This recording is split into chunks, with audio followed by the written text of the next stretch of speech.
Today I want to take a look at the newest signing for the Florida Panthers, Anthony Duclair, who has already become a journeyman, and he's collecting jerseys like he's the next Mike Sillinger. So it's interesting because he was drafted in 2013. Yeah, he's drafted 7 years ago, and he's headed for his sixth NHL team. So that's something. He made his NHL debut in 2014-2015. Plays 18 games, 1 goal, 6 assists, 7 points, and the Rangers traded him. So March 1st of 2015, he's traded with John Moore, a 2015 second, which was traded, and Calgary takes Shellington, a 2016 first, which was traded, and Detroit takes Cholowski, and that was in exchange for Keith Yandel, Chris Summers, and a 2016 fourth-round draft pick. So he ends up in Arizona. And in 2015-2016, he has a pretty good year for Arizona. 81 games, 20 goals, 24 assists, 44 points. Finishes 10th in Calder voting. And there were definitely Rangers fans at the time that said, wow, we traded Duclair, and I don't know that we got enough back. Not to mention the first-round draft pick, the second-round draft pick. But this is before the Rangers decided, hey, we need to retool. Part of the reason they ended up needing to retool is because they kept making trades like that. So that season, he's also got a shooting percentage of 19%, which is third overall in the NHL. Now, when a guy has a really high shooting percentage, that tells you that A, he might have some good luck, and B, it may not be something you can look forward to year over year. Some guys are very accurate every year when it comes to goal scoring, but in general, that will normally come down. And either they're taking more shots in following years, or they don't get the goals. So they may take the same amount of shots and get less goals. So that's considered to be a minor red flag. Minor red flag if you look at a guy and you're going into, say, your fantasy draft, and you're saying, all right, this guy had great goals last year. Somebody may answer and say, yes, but look at that shooting percentage. It was too high. He's not going to be able to do that again. So 2016-2017, he didn't. 58 games, 5 goals, 10 assists, 15 points. So this is the thing with Duclair. Duclair can be very good. He can be a goal scorer. He can also go through large swaths of time where he's not getting points or goals. 2017-2018, 33 games, 9 goals, so that's scoring at a good pace. 6 assists, 15 points. So he has the same amount of points that he had the previous season in 25 less games. But on January 10th of 2018, he's traded with Adam Clendening for Richard Panik and Laurent Dauphin. So this was one of those deals between Arizona and Chicago, because there's a rule that they have to make a trade with each other every year. I don't know if that's going to change when they're in the same division, when Seattle comes in and Arizona moves over to the Central, but we'll see, right? So one of the many deals between those two teams. And in Chicago, it doesn't quite work out. 23 games, 2 goals, 6 assists, 8 points. So he's already through his third team. He ends up becoming an unrestricted free agent, and he signs with Columbus. So July 5th of 2018, he signs with the Columbus Blue Jackets. But he doesn't last the full season there either. John Tortorella, not a huge fan. And yet, in 53 games, Duclair still manages a respectable 11 goals to go with 8 assists and 19 points. But a few days before he's traded, John Tortorella says Duclair doesn't know how to play. Now, this may be along the lines of selfish play or just not having the right kind of structure that Tortorella looks for. But if you're not a player Tortorella's a big fan of, you're probably on your way out of town, which makes sense that right after he says this, Anthony Duclair is out. So February 13th of 2019, he was traded to the Ottawa Senators, along with a 2020 and 2021 second-round draft pick in exchange for Ryan Dzingel and a 2019 ninth-round draft pick, or seventh-round draft pick. There are not 9 rounds anymore. There used to be, there aren't anymore. So this was seen as a pure rental for Columbus, and Columbus getting rid of Duclair, who Tortorella wanted them to get rid of. Now, the interesting thing about this is that you look at this deal and you're thinking, wait, so they got Duclair and draft picks? Yeah. This is a trade that you cannot argue Kekalainen won. Dzingel, it wasn't quite the same fit in Columbus as he'd had in Ottawa, which was a concern I had at the time of the trade. However, Duclair, he liked it in Ottawa. 21 games, 8 goals, 6 assists, 14 points. So he ends up with a respectable 19 goals, right on the cusp of another 20-goal season to go with his rookie year. This past season, we just had 2019-2020. Best of times, worst of times, that was Duclair. 66 games, 23 goals, 17 assists, 40 points. He is the All-Star Game representative for the Ottawa Senators this past year. But was it a mirage? This is a question that I think a lot of GMs may have had. So he's got 353 games played at this point in his career, 79 goals, 83 assists, 162 points. And so he, over his career, his points are a little bit less than one every 2 games. So you look at this season, he played well, but you look at his overall numbers, they're okay, they're all right. And of course, yesterday, December 17th of 2020, he signs as a UFA with Florida. Now, interestingly enough, he represented himself. So in October, he fires his agent. Rumor had it he was looking for kind of big money with Ottawa.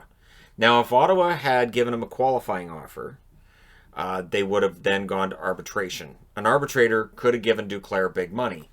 And Ottawa may have been looking at those 23 goals and saying, he could get $3 or $4 million. And I've seen posts from Ottawa fans saying it was a mistake to let Duclair go. They should have given him the money he wanted.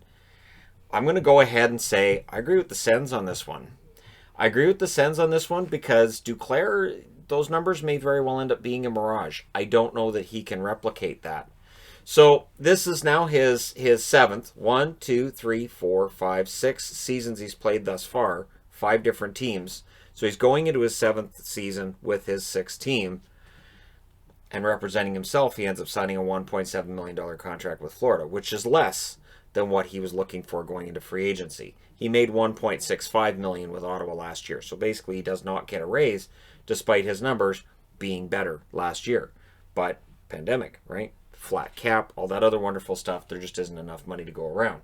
So I wanted to take a look at 11 game portions of the season. So he plays 66 games and I thought, all right, let's look at it 11 games each to kind of make the argument both for Duclair and for the Senators. First 11 games, 4 goals and 1 assist, 5 points. It's not too shabby, right? Second 11 games, 5 goals, 3 assists. Pretty darn good. So 13 points in his first 22 games of the season. And then that third 11-game stretch is where things really hit for him. 9 goals, 3 assists for 12 points in 11 games. And, hat trick, I believe, against Columbus, right? And so things look really, really good for him at that point. And this is where, he's an all-star. Everything's going great. But his fourth, the scoring drops a bit. 3 goals, 4 assists, 7 points in those 11 games. So through 44 games, he's already at 21 goals. He's already at 32 points. That's not too shabby, right? That is a very, very strong season he's having. But if you're the Senators, you have to look at the last 22 games. You have to. 11 games in that fifth 11-game stretch and 2 assists. He was struggling. He was struggling a lot. And then in that last, the 6th 11-game stretch, 2 goals, 4 assists, 6 points. Which means he had 2 goals in his last 22 games. And so if you're the Ottawa Senators and you've got Duclair coming up to you and saying, look, I think I'm worth $3.5–4 million, the Sens are thinking, well, but we have all these young kids coming up who may push you down the lineup. You may get less time. You may not have the opportunity to have one of those stretches like you had for that 11-game stretch. And and again, I know this, people have argued this for a long time, but GMs have to look at it this way. If you don't look at that 11-game stretch, that's 14 goals over 55 games outside of that 11-game stretch. You have to look at the consistent number. And the consistent number with Duclair is inconsistent. He's been an inconsistent scorer throughout his career. For Florida, this is a home run. For Florida, it's a home run at $1.7 million because there's really not any risk to it, right? If he had gone to Ottawa and said, I'll take a 1-year, $1.7 million contract, I'm willing to say Dorian probably signs that. Now, taxes do make a difference. So making $1.7 million in Florida is different than making $1.7 million from Ottawa because taxes are higher in Canada than they are in Florida. But let's say a $2 million contract to come up to it probably would have happened if he'd asked for 2. But rumor had it he was asking for 4. And I'm saying rumor had it because I never heard for sure that he was asking $4 million a year.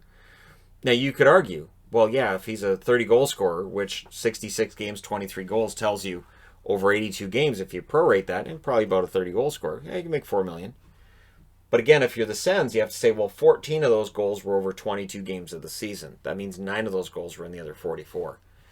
And then there was only 2 in the last 22. So you don't want to put money into this guy, especially if Duclair wanted a 4-year deal. You don't want to be looking at this later on and saying, yeah, we didn't like this deal long term.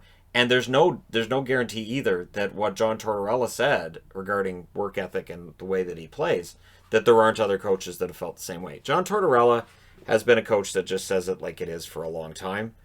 And there's some people that don't like it, some people that do. And he's been wrong on occasion. Absolutely, Tortorella's been wrong about players. I'm not saying he's right about Duclair. I'm saying there may be other coaches that have felt the same way, and it might explain why he's been through so many teams already in his career. Being on your 6th team in your 7th season, bit of a red flag. And it's a 1-year deal, so at the end of this coming season with Florida, he could end up somewhere else. So we'll see what happens. But for Duclair, it's interesting. He's already a journeyman, so I'm going to put this into the journeyman playlist because he's already there. He can play 5 years for Florida, but it's still his 6th team. He's still a journeyman. So it's an interesting career for him already. It feels like he's going to hit Sillinger-like numbers in terms of teams he's played for. And I've already done a video on Mike Sillinger because, of course, if I have a journeyman list, Mike Sillinger has to be on it. But it's going to be interesting to see because he's still very young. Let's keep in mind, he's still a young player. He's not old by any stretch. He could play for every team. Yager could be phoning him up and going, hey, what are you doing? Why are you doing this so fast? It took me way longer. Take your time. Finesse it. But hey, let me know your thoughts in the comments section below as always. Don't forget to hit like and subscribe if you're browsing your way through. You just happened upon this video, and hey, thank you guys so much for watching, for all your support. I will talk to you again soon.